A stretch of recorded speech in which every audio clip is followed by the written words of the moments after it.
जय हिंद दोस्तों, स्वागत है आपका अपना YouTube channel maths by cap पे। आज हम पढ़ने वाले हैं फैक्टराइजेशन मेथड, जिसको गुणनखंड विधि बोलते हैं। इस विधि के 3 पार्ट आने वाले हैं, पार्ट 1, पार्ट 2, पार्ट 3। पार्ट 1 में टाइप 1 के क्वेश्चन देखेंगे हम लोग, जो कि यहाँ पे लिखा है। पार्ट 2 जो आएगा उसमें टाइप 2 के क्वेश्चन आएंगे और पार्ट 3 में टाइप 3 के क्वेश्चन आएंगे। तो आज हम लोग टाइप 1 पढ़ने वाले हैं। चलिए स्टार्ट करते हैं। स्टार्ट करने से पहले एक बात बोलना चाहूंगा, अगर अभी तक आप लोग इस चैनल को सब्सक्राइब नहीं किए हैं तो सब्सक्राइब कर लीजिए और बेल आइकन घंटी को प्रेस कर लीजिए, ताकि आने वाले सारे वीडियो आपके पास सबसे पहले पहुंचे। चलिए देखते हैं क्वेश्चन क्या है। क्वेश्चन है x² + 9x + 20। ये क्वेश्चन दिया है, जिसको फैक्टराइजेशन मेथड यानी कि गुणनखंड विधि से हमको करना है। ऐसे क्वेश्चन में, ऐसे इक्वेशन समीकरण में सबसे पहले हम x² का गुणांक देखते हैं। गुणांक तो सबको पता होगा, जिसको नहीं पता है वो समझे।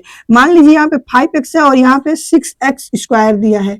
अगर कोई पूछ दे कि x का गुणांक क्या होगा, तो x के आगे जो पद है, जो नंबर है, वो x का गुणांक है, तो यहाँ पे 5 हो जाएगा। ऐसे ही x² का कोई पूछेगा तो x² के सामने क्या है, 6 है, तो इसका गुणांक क्या हो जाएगा, 6 हो जाएगा। तो इसको हम लोग क्या बोलते हैं, गुणांक बोलते हैं। सबको समझ में आ गया होगा। अब देखिए यहाँ पे x² है, x² के सामने कुछ नहीं है। जब कुछ नहीं होता तो 1 मान लेते हैं। क्या मान लेते हैं, 1। तो यहाँ पे 1 हम लोग मान लिए। अब इसका गुणा हम लोग लास्ट वाले नंबर में करते हैं। क्या, ऐसे समीकरण में जब भी गुणनखंड निकालने को बोलता है, तो यहाँ पे जो समीकरण दिया है, इसमें x² का जो गुणांक है, इसका गुणा लास्ट वाले नंबर में करते हैं। तो x² का गुणांक 1 है, तो 1 का गुणा हम लोग किस में करेंगे, 1 का गुणा हम लोग 20 में करेंगे। 20 में करेंगे तो क्या होगा, यहां से मिलेगा 20। अब हमको इस 20 को ऐसे 2 भाग में तोड़ना है। कैसे, ऐसे 2 भाग में, ऐसे 2 नंबर में तोड़ना है कि गुणा करेंगे उन दोनों नंबर का तो 20 आना चाहिए, और उन्हीं 2 नंबर को जोड़कर या घटाकर जो बीच में नंबर दिया है, बीच में क्या है, 9,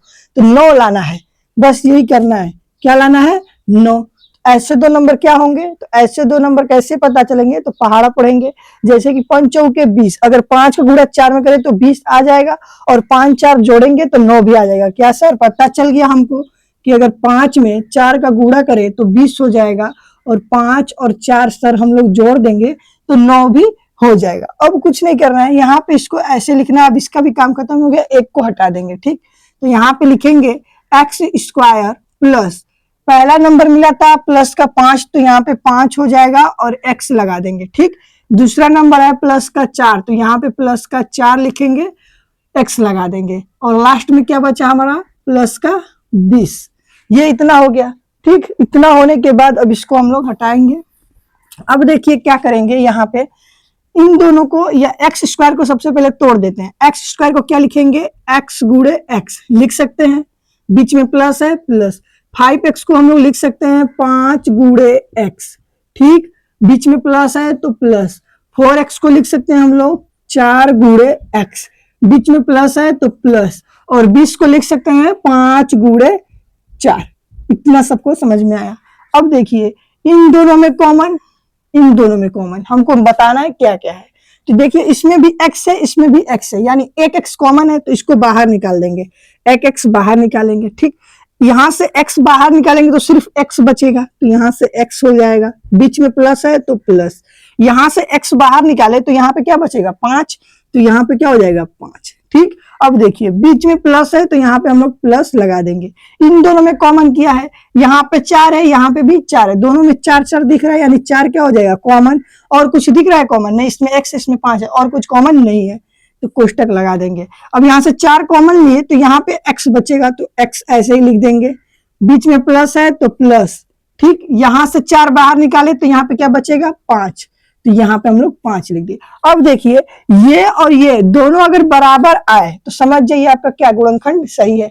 तो हमारा बराबर आ रहा है, तो इसको ऐसे लिख देंगे x + 5 एक कोष्टक में, और एक कोष्टक में जो बाहर दिया है उसको लिखेंगे। बाहर किया है x है, तो x प्लस का 4 प्लस का 4।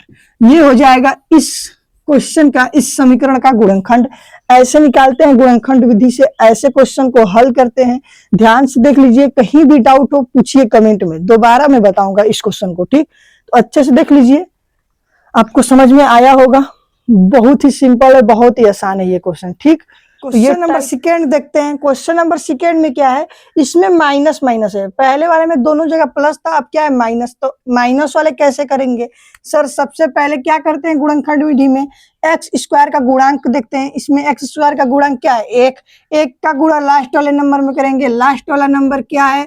लास्ट वाला नंबर -16 है, इसमें करेंगे तो यहाँ से हमको क्या मिल जाएगा? -16 मिल जाएगा। सर अब हमको ऐसे दो नंबर चाहिए जिनका गुणा करने पे -16, ठीक, क्या करने पे? गुणा करने पे, और जोड़कर या घटाकर, क्या है? जोड़कर या घटाकर बीच वाला नंबर क्या है? -6 है। क्या है? -6, तो -6 आना चाहिए। तो सर ऐसे दो नंबर क्या होंगे? तो हमको पता है 8 दूना के 16। सर अगर हम -8 का गुणा 2 में करेंगे तो 16 मिल जाएगा, और हम -8 और 2 जोड़ेंगे तो क्या हो जाएगा?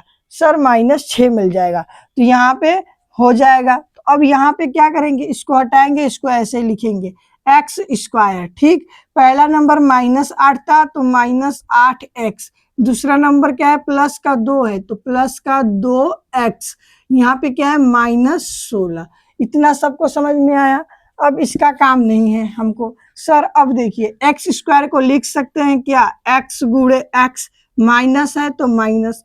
8x को लिख सकते हैं 8 गुणे x, ठीक। अब यहाँ पे प्लस है तो प्लस। 2x को लिख सकते हैं 2 गुणे x, माइनस है तो माइनस। और 16 को लिख सकते हैं क्या? 8 गुणे 2 हो जाएगा, ठीक है। अब देखिए इसमें और इसमें क्या क्या कॉमन है? देखिए ध्यान से, इसमें भी x है, इसमें भी x है, तो x कॉमन हो जाएगा। x को बाहर निकाल लेंगे। एक x बाहर निकलेगा तो यहाँ पे सिर्फ x बचेगा। माइनस है तो माइनस। x यहाँ से बाहर निकलेगा तो यहाँ पे सिर्फ 8 बचेगा। ऐसे यहाँ पे क्या है? प्लस है, तो यहाँ पे हम लोग प्लस लगाएंगे। इसमें 2 है, इसमें भी 2 है, तो 2 क्या हो जाएगा? कॉमन हो जाएगा। और कुछ कॉमन दिख रहा है? इसमें x है, इसमें 8 -8 है, नहीं कॉमन है, तो ऐसे इसको लिख देंगे। यहाँ पे x हो जाएगा। अब ध्यान से देखिएगा, अगर हम लोग क्या करेंगे? यहाँ पे x करने के बाद प्लस माइनस माइनस होगा, यहाँ पे क्या है? माइनस, तो माइनस ही लगाएंगे। 8 है तो 8। इतना सबको समझ में आया? ये और ये दोनों बराबर आ रहा है सर, आ रहा है ना दोनों बराबर, यानी गुणनखंड क्या है हमारा? सही है। अब इसको ऐसे लिख देंगे x -8 एक कोष्टक में, और बाहर वाले को लिखेंगे x प्लस का 2, और ये हो जाएगा इस क्वेश्चन, इस समीकरण का क्या? आंसर। ऐसे माइनस वाला जब रहेगा तो ऐसे निकालेंगे गुणनखंड।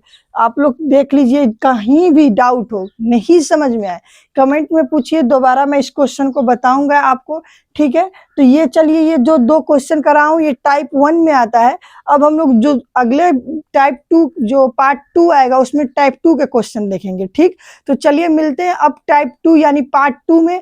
बने रहिए मेरे इस चैनल पे, और इस चैनल को सबसे पहले आप लोग सब्सक्राइब कर लीजिए ताकि पार्ट 2 आए तो सबसे पहले आपके पास पहुंचे, ठीक है। चलिए मिलते हैं नेक्स्ट वीडियो में, तब के लिए थैंक यू दोस्तों।